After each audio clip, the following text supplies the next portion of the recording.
In the spring of 1976, June to be exact, the big story was the scandalous conduct of some not very young congressmen.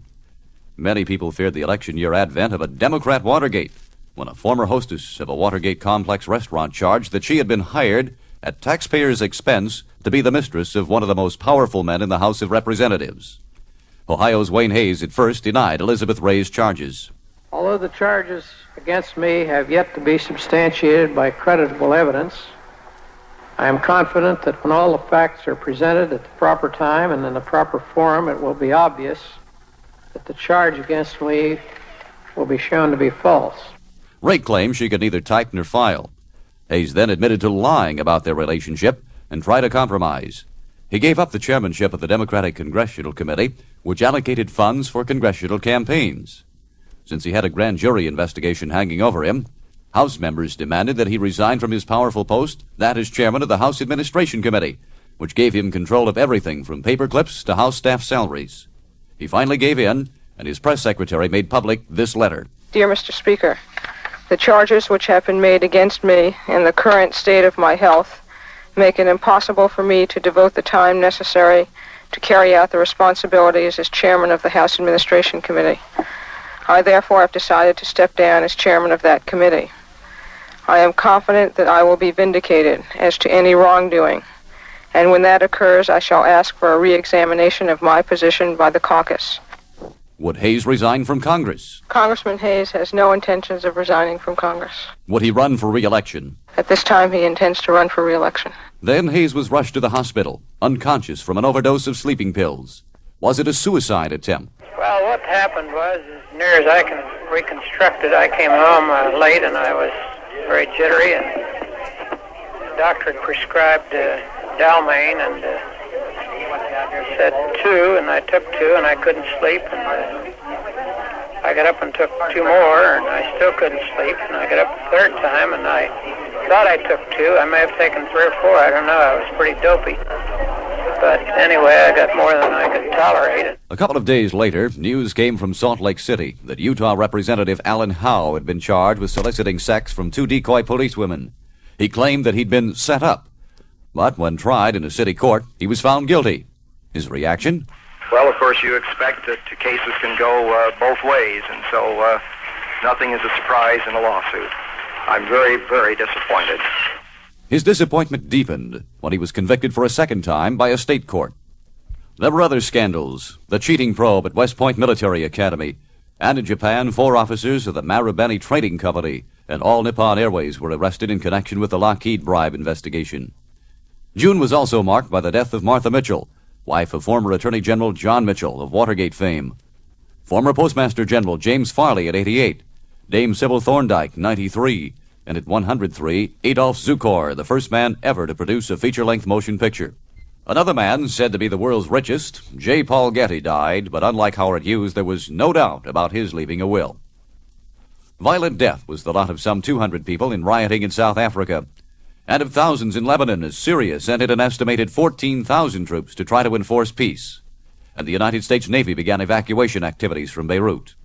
2 Americans were killed there, Ambassador Francis Malloy and Economic Counselor Robert Waring. President Ford paid tribute. These men were on their way to meet with President-elect Sarkis.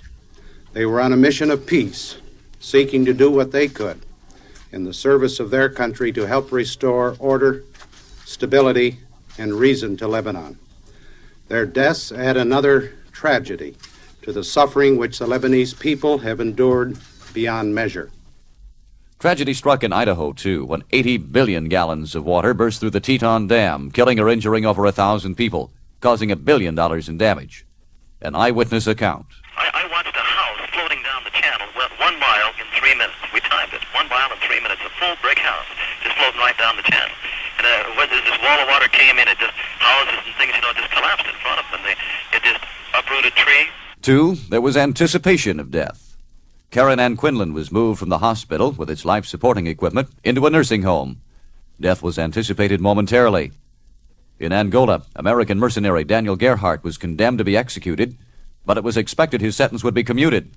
The month ended with the news that 256 passengers of an Air France plane had been hijacked to Uganda. July, of course, was the month of America's biggest birthday party. Sailing ships staged a stately parade up and down the Hudson River, while President Ford rang the ship's bell on the USS Forrestal.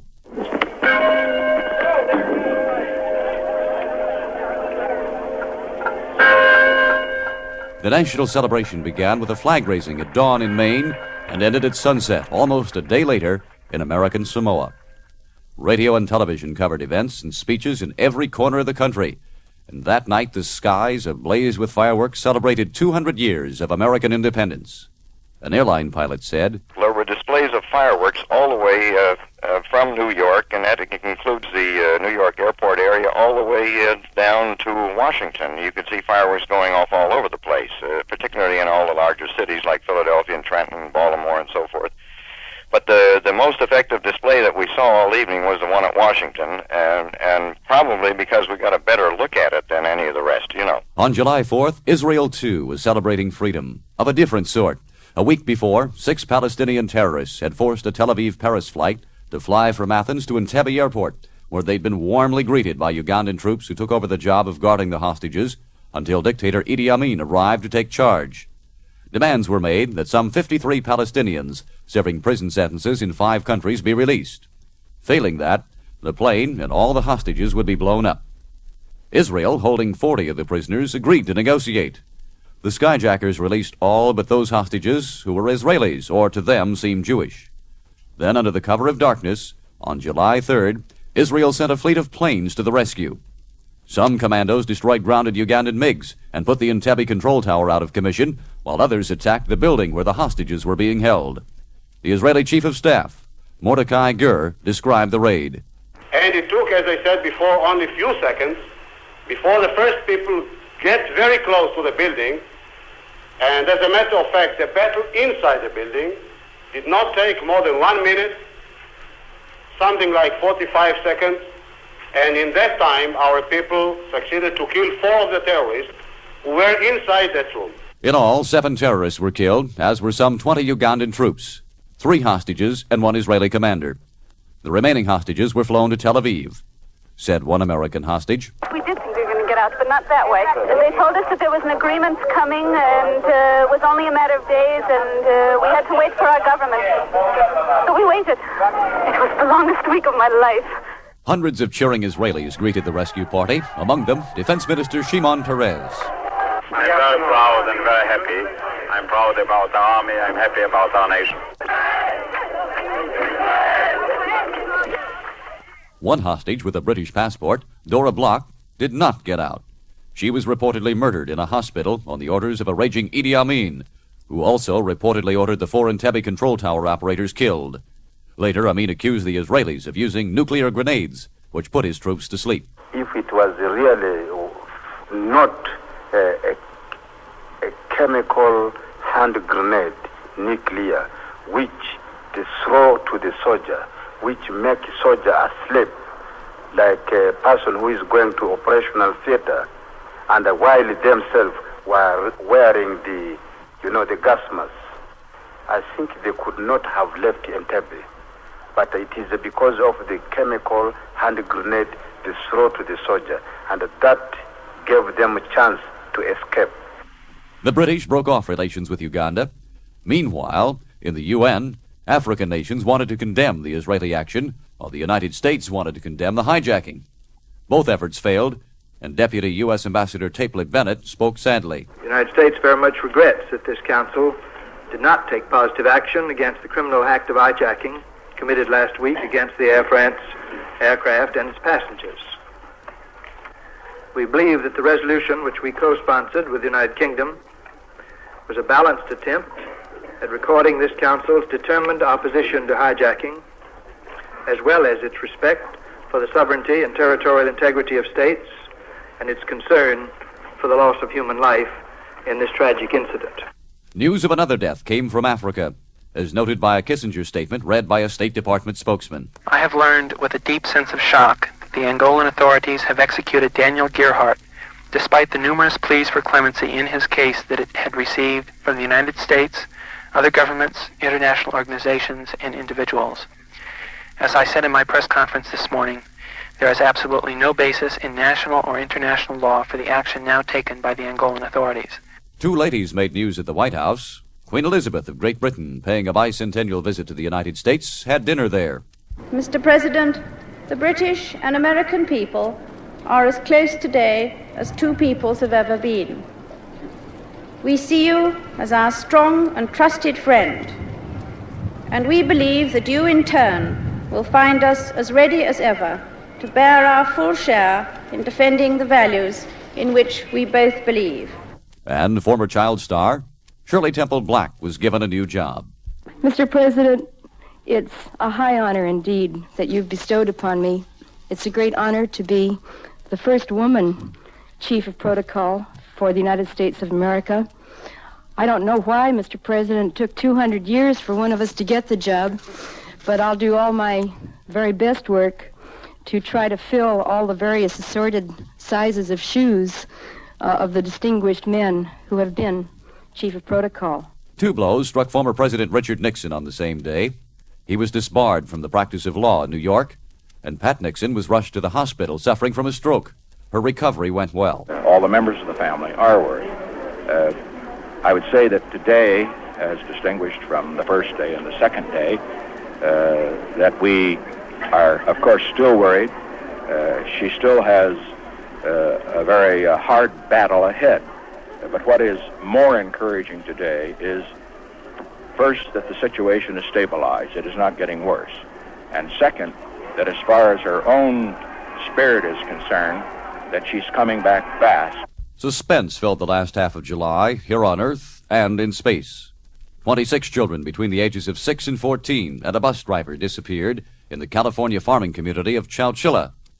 The empty bus was located quickly, but it wasn't until some 16 hours later that the children were found in a quarry 100 miles away. They'd been buried in an old moving van, but had succeeded in digging their way out along with the driver, who had this to say. About 7 o'clock, we got dug out. We handed all the kids up. I handed the kids up to the other boys, and we got out. And just lucky enough, there was a gravel pit right just within 200 feet of us, and the man over there, so jumped him, told him what happened, and well, he said, I heard that on the news, so he went and called the sheriff. Shortly, 3 young men, all sons of rich families, were arrested. It was reported that they were going to ask $5 million in ransom. In space, a billion-dollar gamble provided suspense. Viking 1 was about to finish its 11th-month trip by landing on Mars. Would it land safely? And what would it find there? Science writer Isaac Asimov speculated. After taking pictures immediately around the probe itself, they're going to scan the horizon. One of the reasons they're going to scan the horizon is just in case there are life forms large enough to see. I think that's too much to hope for, you understand. But I think I'll turn a back somersault if they see something. 7 years to the day after man first walked on the moon, Viking 1 landed safely. It found the planet was indeed red because there was some atmosphere, and it also reported a possibility of chemical activity in the soil it analyzed. There was, however, no welcoming committee. 2 continued to be the operative number in July. Earlier in the month, it was reported that an earthquake hit New Guinea, killing hundreds of people. The month ended with a second quake hitting China, near Peking. In California, Dr. Barry Raleigh studied the quake. The city of Tangshan, of about 1 million people, is closest to the epicenter. If the earthquake is really magnitude 8.2, Tangshan in itself might have suffered damage as great as 80 to 90% of the structures damaged beyond repair or collapsed. There won't be any casualty figures available, but if the earthquake was not predicted and people were not out of their houses, I would judge that casualties greater than 100,000 would be not at all unreasonable. In Chichen, American businessman Kenneth McGuire had a closer view of the quake. I was first awakened by some rocking motions in the room, and when I was fully awake, of course, I realized immediately what was going on, and by that time the intensity of the rocking had picked up, and looking out the window to see what was going on, there were flashes in the sky such as heat lightning. By this time the entire silhouettes of all of the buildings were shaking.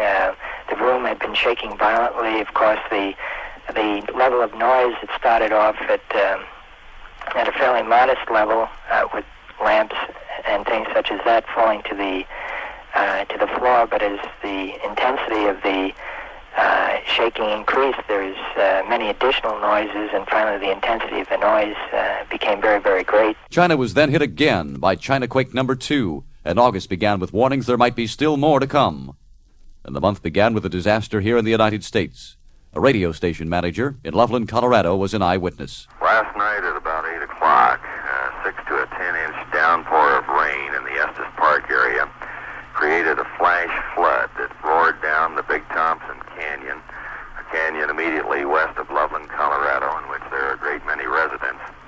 The flash flood came with very little warning. The sheriff's deputies of Larimer County were going from house to house up and down the canyon, warning people to evacuate quickly. It is obvious by now that many people were trapped in the canyon. Bridges were washed out as a wall of water came down. Helicopters, 6 helicopters, military and civilian, are flying rescue missions into the Big Thompson Canyon. They're bringing out the injured first and other survivors.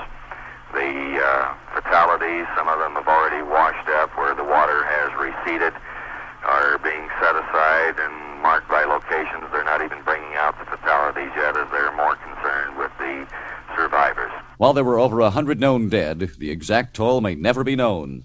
In 6 hours, as much rain fell as usually falls in a year. Although the river was normally only about 18 inches deep, in some places the wall of water in the canyon was 30 feet deep. Meanwhile, death was visiting Pennsylvania in a less dramatic but equally frightening way. Late in July, there had been a State American Legion convention in Philadelphia. By early August, it had become apparent that a large number of the conventioneers had been hospitalized with the same symptoms of some unknown ailment: headaches, chest pains, high fevers, and lung congestion. 11 had died. Federal and state health authorities began an intensive campaign to diagnose the Legionnaire's disease. One of those was Dr. Dennis Lucy. Individuals who have symptoms are going through routine hospital admission studies, chest x-rays, blood counts, urinalyses. Blood is being drawn for serologic testings for antibodies in an effort to find out if it is viral, if it is bacterial, if it is viral, what sort of viral problem. In those cases in which death has occurred, we are asking that a section of lung tissue be preserved. Besides germs and viruses, bird droppings, nickel carbonyl, and secret chemical warfare gases were suggested as causes, but there was no proof. After over 150 cases with almost 30 fatalities had been reported, the Legionnaire's disease just seemed to disappear. Meanwhile, President Ford's program for universal immunization had bogged down because, among other problems, insurance companies refused to insure the serum producers. A bill went before Congress providing for federal insurance. That bill bogged down, too, said President Ford. The threat of swine flu outbreak this year is still very, very genuine. Data from the scientific community clearly supports the need for a full-scale inoculation program. Clinical tests conducted to date clearly demonstrate that the vaccine is both safe and effective. There is no excuse to let the legislative program that I proposed 7 weeks ago, a program that could safeguard the lives of many, many Americans, be delayed any longer. No connection between the Legionnaire's disease and swine flu was made, but spurred by the events in Pennsylvania, Congress passed the swine flu legislation. Meanwhile, death and violence were the order around the world. Guerrilla warfare in Rhodesia, civil war in Lebanon, up to 8,000 deaths reported in a Philippine earthquake. And in Soweto, a township in South Africa, 35 to 45 persons were killed in a racial uprising caused by detention of persons from earlier riots. It marked the beginning of many race riots for the month. And there was trouble in Korea. We consider the killing of the 2 American officers a wanton act of murder. What Kissinger called wanton murder occurred when a party of U.S. and South Korean soldiers tried to trim a tree in the demilitarized zone. They were attacked by axe-wielding North Korean soldiers who killed 2 American officers and wounded 9 others of the party. There were military alerts and threats of military action, but what was seen as almost an apology from North Korea calmed things down. International scandals continued. A former Japanese Prime Minister, Kakui Tanaka, was arrested on bribery charges, and Holland's Prince Bernhard resigned all his official posts, both in connection with the multinational Lockheed bribery investigations. September brought Mars back into the news. Viking 2 landed, as described by project manager James Martin for President Ford. We are sitting on a plane that is called Utopia. Let me say that I had been promised when I selected this landing site that we would see a lot of sand dunes, and perhaps we're seeing a lot of sand dunes, but they are now covered with rocks. I see. We have very superb pictures, beautiful pictures, very sharp, very clear, but there are an awful lot of rocks. Flight news of a different sort came when 5 hijackers took over a New York-Chicago TWA jet and forced it to go to Paris.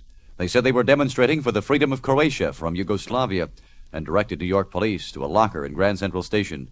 They demanded that a written appeal to the American people found there be published in major newspapers. This was done.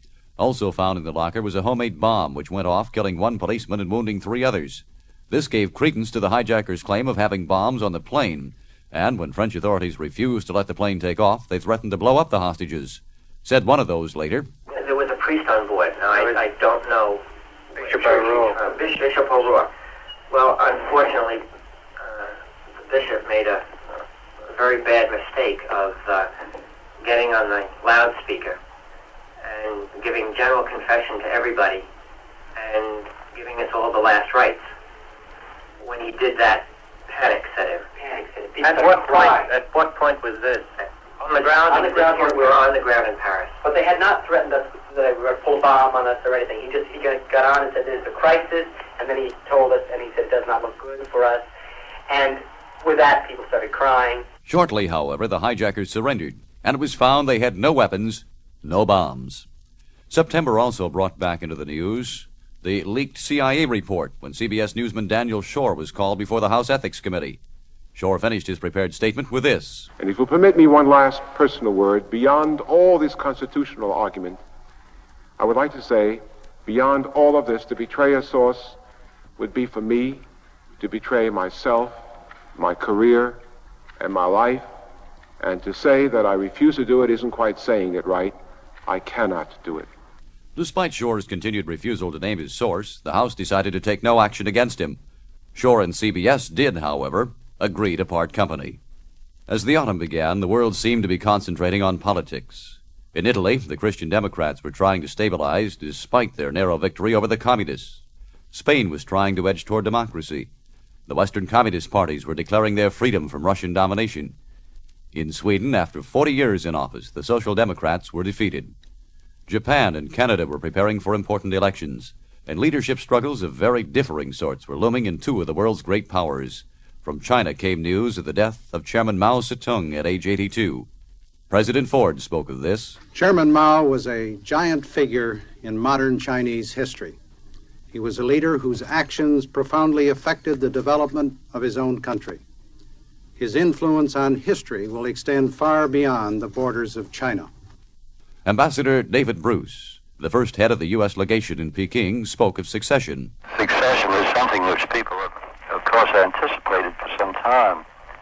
But the natural successor would have been Zhou Enlai, but of course he's been dead for a while. And a lot of observers, particularly from Hong Kong, talk about there being violent ructions and whatnot. I doubt it very much. I think you'll have a period of peaceful change. But there were other less sanguine predictions, too. And there was wonder about who it would be that would have to deal as President of the United States with the new leadership in China. The fourth quarter of the election year 1976 had none of the euphoria evident on the 4th of July, Bicentennial year 1976. While economic indicators were mixed, Wall Street lost much of its early year gains in the first weeks of October. Depending on the analyst, this was known either as the Ford or Carter bear market. Others blamed the $105 billion paper loss on the fact that people knew one of them had to win. Even the end of the 21-day auto strike did nothing to stop the Dow Jones Industrials from going down 50 points in 8 sessions. Then, too, there were government economic statistics released in October, which painted a picture of lagging economy, still plagued by high unemployment and inflation. The Labor Department disclosed that unemployment had eased slightly in September from 7.9%. But the total number of jobs had also declined. While the United States pondered its leadership choices, the West Germans narrowly kept Helmut Schmidt as chancellor. But after bloody riots, Thailand's democratic government fell to a military coup. And there were rumors of riots in China, where Hua Ko-feng had replaced Mao Zedong. Wall posters indicated that Mao's widow, Chiang Ching, and 3 other running dogs were in trouble. What happened to them? One possible answer from American businessman Robert Hirschberg in Hong Kong. The statement given out here was that the London Daily Telegraph reporter from Peking reported to London that these people had not been seen since the 30th of September at a public affair marking the eve of the Chinese National Day. And since there was a delegation from Ghana in Peking, and all of the dignitaries except for these people were on public view, it led to the rumor of their arrest. It seems the lady was accused of tampering with the words of Mao and nagging him on his deathbed. Death touched much of the news here, too. California passed the nation's first right-to-die law, designed to help the terminally ill to a death with dignity. Dr. Mildred Jefferson, the president of the National Right to Life Committee, didn't like it. With Governor Brown signing the Natural Death Act in California, we will have the same kind of effect that the loosened abortion laws had in striking down the rest of the laws back when California loosened its law in 1969. Although Governor Brown is a bachelor, he will become known as the father of euthanasia, because those who are pushing for such legislation will use the California example to try to convince other state legislatures across the country to enter into the death selection business. Later, the Right to Life movement suffered another setback when a federal court ruled that Medicaid had to pay for abortion on demand. The Supreme Court lifted its stay on capital punishment, putting several hundred death row inhabitants in jeopardy. First execution would be carried out in either Florida, Georgia, or Texas. Death also hit the swine flu program. Allegheny County Chief Deputy Coroner James Bentz. We've had 3 deaths from one particular site here in the Pittsburgh area. Whether or not they resulted from the actual immunization shot or not, it's not known at this point, but all 3 individuals received the shot yesterday and died in a matter of hours after receiving it. Around the country, the program came to a grinding halt. Those in charge tried to resell it and to explain the deaths. Dr. Ronald Miller. Based on a statistical evaluation, we would expect to see 16.2 deaths from all causes per 100,000 individuals over 65 within any 24-hour period. To put it another way, it could be anticipated that of the million individuals over 65, 160 would have died within 24 hours with or without a vaccination program. Slowly, more volunteers began showing up for shots, and the program resumed. But it was reported that one of the shot's cardiac victims was the mafia boss of all bosses, Carlo Gambino. Other notable deaths in October involved columnist Leonard Lyons, singer Connie Boswell, actress Dame Edith Evans, and the first man to fly a passenger across the Atlantic Ocean, Clarence Chamberlain. But there was happier news. The last of the Scottsboro boys, convicted on rape charges in 1931, in a trial that attracted worldwide attention, was given a pardon by Governor George Wallace. Clarence Norris had spent 15 years in prison, 5 on death row, and many of them. I want to just be free, where I can live a normal life, and nothing on my mind. Like that I have been, like I'm some kind of desolator. I don't want to live like this. Because I've never did nothing to nobody. In Sweden, Nobel Prizes were awarded, and the winners were all Americans. The first time a single nation had been so honored. The 2 best known came from Chicago. Dr. Milton Friedman is associated with the so-called Chicago School of Economics. We are on a path, this nation, which if long continued, will lead to the kind of situation that you now have in Great Britain. You have in Great Britain, government spending at all levels is now 60% of the national income. And Great Britain is, as you know, in an enormous financial crisis and threatened very much with the loss of liberties as well as with economic catastrophe. The United States has been following the same road, but we've been about 20 years behind. Novelist Saul Bellows, Humboldt's gift, had won a Pulitzer Prize earlier in the year. His reaction to becoming a laureate? I think I reached an age at which I'm unlikely to be greatly affected by things of this sort, more affected 10 years ago or 20 years ago. There was no Nobel Peace Prize awarded in 1976, but in Oslo, Norwegian newspapers sponsored a grassroots peace prize to be awarded to the Betty Williams and Myreed Corrigan. In November, they received $324,000 to set up a children's center in Belfast. Actual peace broke out in Lebanon as Syrian troops went in and finally separated the warring factions, and there were rumblings of peace for southern Africa as both black and white Rhodesian leaders agreed to talk about implementing suggestions made earlier in the year by Henry Kissinger.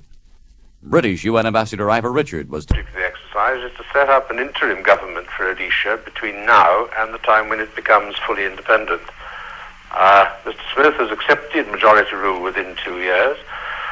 Somebody has to run the country in the meantime. There has to be a legal government and an acceptable structure of government. And at this conference, where Mr. Smith's delegation is and the 4 nationalist delegations are, and Britain is chairing it, it's at this conference that we hope to hammer out that interim government. But the hammering sounded more like table pounding as no agreements were reached. Shortly, Rhodesian Prime Minister Ian Smith left the stalled negotiations to his foreign minister and flew home. It's frustrating taking so long. If only people would get themselves organized and get to grips with the problem, we could have had the whole thing over by now. As it is going, this conference at this pace could last for a couple of months. I think that's being stupid to tolerate, to condone that kind of thing. Elections made varying kinds of news. Almost 1 year to the day of Francisco Franco's death, Spain announced it would hold elections. Quebec held elections, and the party that called for independence from Canada won. Prime Minister Pierre Trudeau said he would not hold Quebec by force. Quebecers, like citizens of the other provinces, are proud. They seek personal fulfillment in a free, in an independent way. The central question, therefore, is whether this growth of freedom and independence is best assured by Canada or by Quebec alone. Canadians must think about this brutal question. Also, reactions to the Carter election varied. Stock prices resumed their dip, and because new waves of inflation were feared, gold went up and the dollar went down. Before the month was out, steel producers raised their prices, and Carter Press Secretary Jody Powell reacted. I do know that Governor Carter has been watching and following this situation very closely. He is very concerned about steel price increases, both with regard to the possible inflationary effect in this country and their possible effect upon the OPEC oil decisions. In Plains, the Baptist Church supported the president-elect by voting with him to admit blacks to membership. I'm completely satisfied with the church action. I'm very proud of our church and think the members did the proper thing, and I believe that our church now will be unified. That's my belief. The pastor's pleased, and the church congregation has spoken very clearly. More good news came to Harriman. Would the Russians try to test Carter? I don't think that's likely. They've got their own policies they want to get. My experience with Brezhnev is he's very direct, and as far as I'm concerned, he's told me what was on his mind and what he wants to achieve. He's quite a different personality than Khrushchev, whom I knew very well, and he was playing games at times, but I haven't ever found Brezhnev. In New York City acted illegally when in 1975 it had declared a moratorium on $1 billion worth of bonds. At a time when even the city's severest critics in Washington felt it was making progress, it again faced bankruptcy. November brought still another earthquake, this time in Turkey. Ray and Alexander Calder, Renaissance man Andre Malraux, and to actor Jean Gabin, Rosalind Russell, and Godfrey Cambridge. Also noted on the obituary pages of many papers, the death of Smokey the Bear, 26.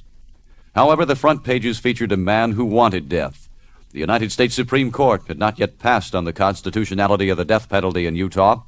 It was expected to make a ruling in the case of Gary Mark Gilmore, who had been sentenced to face a firing squad for one of 2 confessed cold-blooded murders. But Gilmore refused to have his case appealed, which, as the American Civil Liberties Union pointed out, put the state in a strange position. The ACLU believes that there is a right to have the constitutionality of the Utah death statute tested. Some death statutes are constitutional, others are not.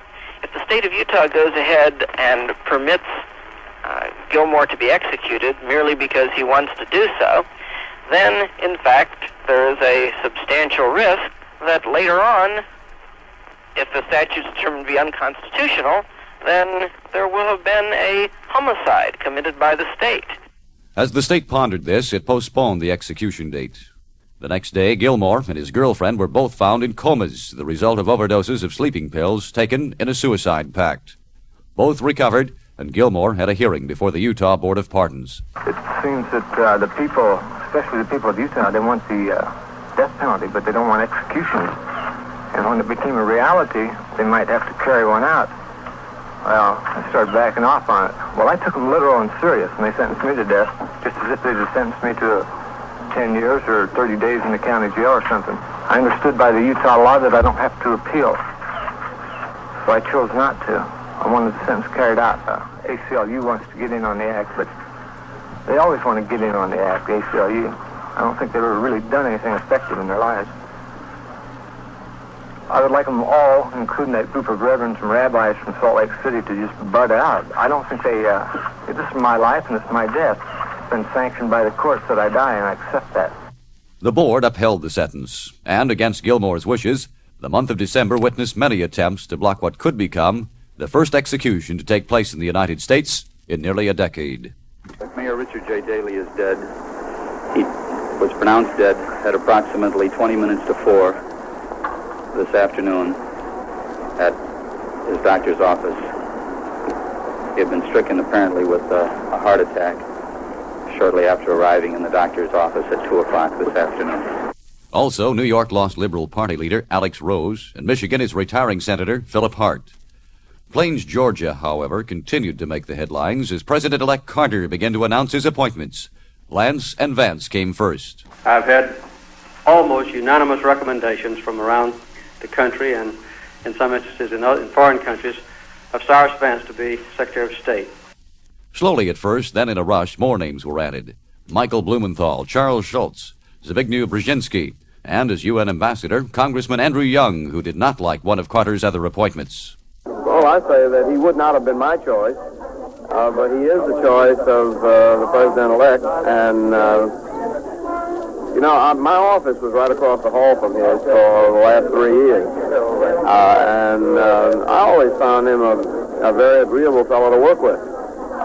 The difference of opinion, I think, with him centers around his decision in the Atlanta school case. Not only his past record, but his membership in clubs which practiced racial and religious discrimination made many critical of Carter's longtime associate, Griffin Bell, as choice for Attorney General. He's not been treated fairly so far. The major criticism of Griffin is that he had a membership in a private club. Until I started running for president, I also had membership in a private club. And I would guess that if you looked at the present incumbent cabinet and the ones preceding them, many of them had memberships in private clubs. My counsel in the White House happens to be Jewish, Bob Lipschutz. He belongs to the Standard Club in Atlanta, which I don't think has any members who are Gentiles or who are black. Racial considerations also touched another Carter, Hurricane Carter, who along with his co-defendant was again found guilty, explained his lawyer. What changed this trial, as far as we were concerned, was the decision by the judge to allow in the state's theory of racial revenge. That theory was not before the jury in 1967.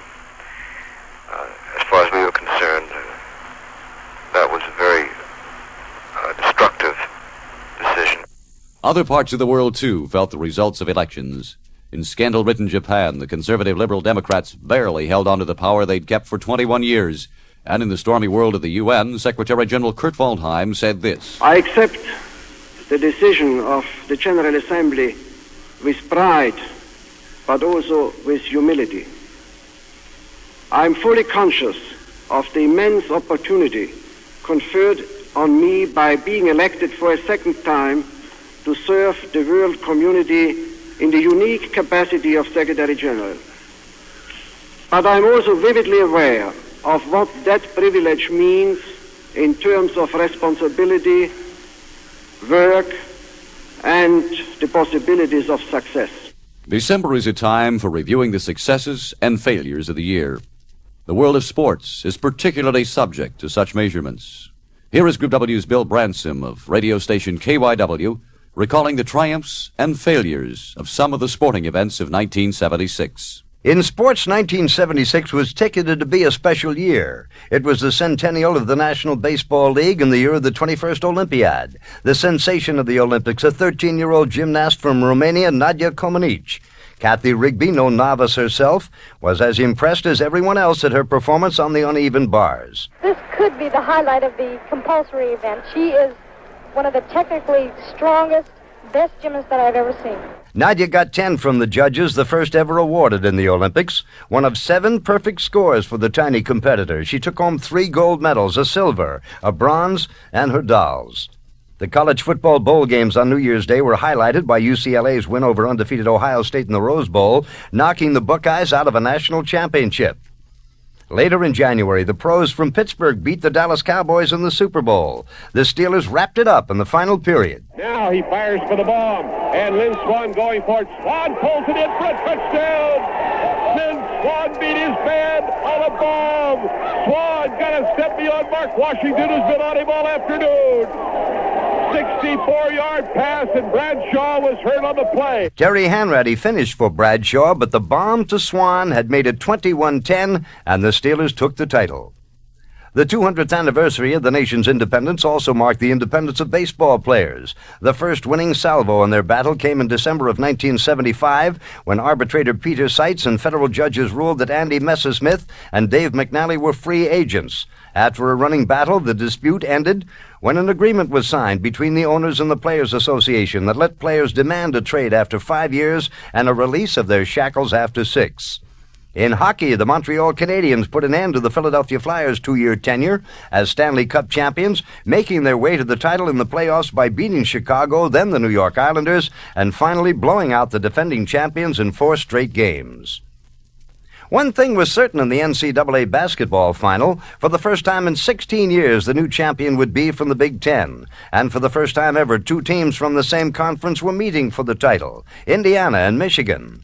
The Hoosiers had been top-ranked all season. They were 31-0, but 3 minutes into the title game, they lost All-American Bobby Wilkerson. However, 2 other All-Americans, Kent Benson and Scott May, combined for 51 points to give Indiana the win. Indiana's won it. They're the national champions for 1976. Can you believe it?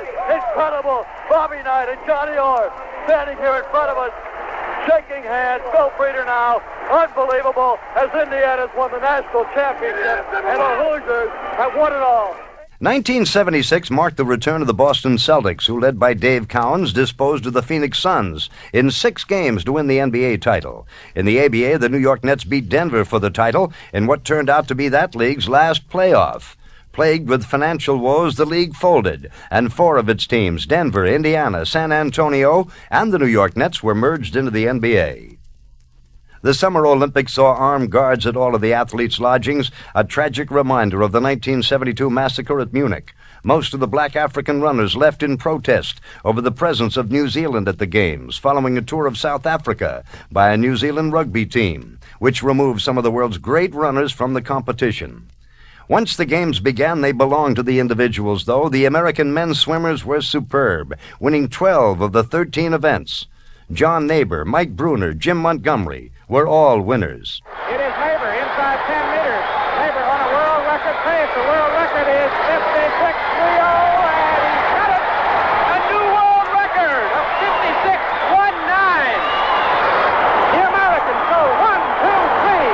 Mike Bruner wins it, 59.23. Steve Frank, second, 59.54. Bill Forrester, 59.96 the third. And it's going to be Montgomery the winner. Babashoff the silver, and Hockey of West Germany looks like the bronze. And Montgomery, Jim Montgomery of the USA, the winning time. The first 100-meter freestyle ever swum under 50 seconds. Just as dominant in swimming as the American men were the East German women. They won 11 of the 13 events, with Cornelia Ender taking 4 golds. United States in the lead for the gold in the 4x100 meter freestyle relay. Shirley Babbitt Babashev stays in front. Here's the drive to the finish. Babashev hanging on, going to the wall, and Babashev is the winner. The United States has upset East Germany in the 4x 100-meter freestyle relay, and Shirley Babashev has finally acquired her first gold medal. The young American boxing team took home 5 golds from Montreal. Leon Randolph, Howard Davis, Ray Leonard, and the brothers Mike and Leon Spinks all won their classes. Alberto Huantarena of Cuba won the 400 and the 800 meters in men's track. He and Lassie Viren of Finland were the only double winners. Viren won the 5,000 and the 10,000 meters. The 400-meter hurdles belong to the United States. Gabrilenko out in lane number 8. Now here comes Edwin Moses. Moses is going to be alone coming off the turn. Blackshine. Westinghouse is off the pace. Edwin Moses running away with it. Blackshine is second. Gabrilenko is third. It is Moses. It is Shine. It is Gabrilenko. Wheeler is fourth. And the time 47.65 unofficially. If it holds up, it will be a new world record. And it was. Officially, it was 47.64. Bruce Jenner of the United States won the decathlon, setting a world record in the process. The 400-meter relay team won for the United States, so did the 1,600-meter foursome. The men's basketball team, led by Adrian Dantley, beat Yugoslavia easily to win the championship.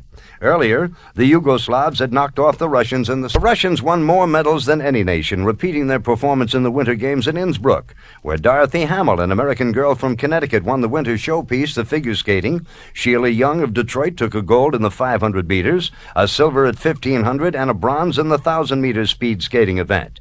Peter Mueller was the only American male winner in the 1,000 meters. Bold Forbes won 2/3 of the Triple Crown, starting on the first Saturday in May at Churchill Downs. Ahead of the stretch, Bold Forbes leaded by a half length. On the outside, Honest Pleasure draws alongside, and now he challenges. Elocution is getting through along the railings in a drive. Then it's a Mano further back on the strike, gaining. Coming to the wire, it's Bold Forbes, the leader, with Honest Pleasure driving. It's Bold Forbes and Honest Pleasure. They're going to come to the wire together. Honest Pleasure the outside, Bold Forbes on the inside. Honest Pleasure, Bold Forbes. Bold Forbes passes to come to the wire. At the finish, it will be Bold Forbes. He wins it one length. Honest Pleasure is second. Elocution is third. Elocutionist won the Preakness, and Bold Forbes came back to win the Belmont. And at Indianapolis, the weather helped Johnny Rutherford win for the second time. It was also the second year in a row the race ended early because of rain. It went 255 miles, and for Rutherford, a little over $1,000 a mile for the win. For the championship of the National Baseball League, it was the Cincinnati Reds and the Philadelphia Phillies in a best-of-5. After coming from behind to win the first 2 at Philadelphia, the Reds got to play at home. Trailing 6-4 going into the bottom of the 9th, George Foster and Johnny Bench hit solo homers for the Reds to tie the game. Then came the quietus. Tommy Underwood, if he can find anything to do right now, I think he'd like to find a strikeout somewhere in that bag of tricks. Rose at first base. Geronimo at second. Concepcion at third. 6-6 tie, last of the 9th. What a ball game. The Reds trying to clean it up in 3 straight. Phillies desperately trying to hang on. Tommy Underwood ready again. Checks, and here's the pitch. Griffey chops it toward first. Tola bobbles it. The ball game is over. In the American League, the Kansas City Royals took the New York Yankees to 5 games. Again, it's the bottom of the 9th in Game 5. Chris Chambliss homers to win it for New York. Littell looks him over. Winds and throws, and there's a long drive to right field. This may be the end of the pennant. Let's see, it is up and gone. The Yankees win the pennant as Chris Chambliss hits a home run, and the Yankees win the pennant 7-6. The World Series was never close. The Yankees are at bat in the last of the 9th of Game 4. Will McEnany pitches to Roy White. Swung on, high fly ball to left center should do it. There's Foster, and the 1976 World Championship belongs to the Cincinnati Reds. In the 9th inning, the Yankees are out in order as the Reds in this 4th game in sweeping. Billy Martin's New York Yankees do it decisively. 4 in the 9th inning and a 7-2 final score. The Reds breezed in the series, winning in 4 straight games. The end of a legendary career seemed to be near in 1976. Muhammad Ali put his heavyweight title on the line against Ken Norton. The place a packed Yankee Stadium. The decision not a popular one. Decision. Judge Bobby Smith scores the fight. 8 rounds Ali, 7 Norton. 8 rounds Ali, 7 rounds Norton. Judge Harold Letterman scores the fight. 8 rounds Ali, 7 rounds Norton. Ali, and it's a very close fight. Arthur McCarthy scores the fight. 8 rounds Ali, 6 rounds Norton. Ali got the unanimous decision of the officials, but in the dressing room, he was not the same fighter who had taken the title from Sonny Liston 12 years before, and he knew it. I'm going to be thinking. I don't need no publicity, so I don't have to say this if I don't mean it. It'd be wise to get out now. I don't have nothing else to prove. Are you getting out? I'll let you know in a few days. The champion retired and unretired before the year was over. 1976 may just have been the year he lost his touch.